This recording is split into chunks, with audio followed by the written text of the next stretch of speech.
قال المتحدث باسم الخارجية الإثيوبية دينا مفتي إن حكومته ستعزز جهودها لحل الصراع الذي حدث على الحدود بين إثيوبيا والسودان.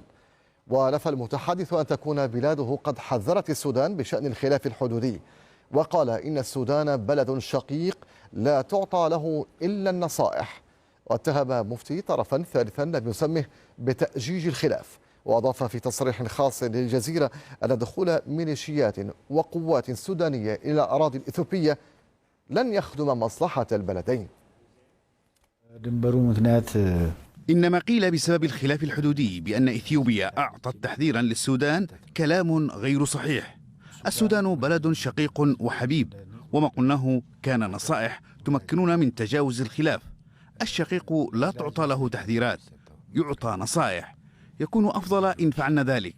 إثيوبيا ليست بلدا متعاليا على أشقائه، بل تؤمن بالسلام والحوار.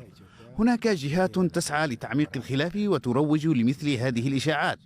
ما نؤكده أن دخول ميليشيات وقوات إلى الجانب الإثيوبي خطأ ومخالف، ولا يخدم السودان ولا إثيوبيا. المستفيد هو الطرف الثالث الخبيث، ولهذا علينا ألا نسمح لهم. المحادثات جارية بين البلدين وسنتوصل إلى حل.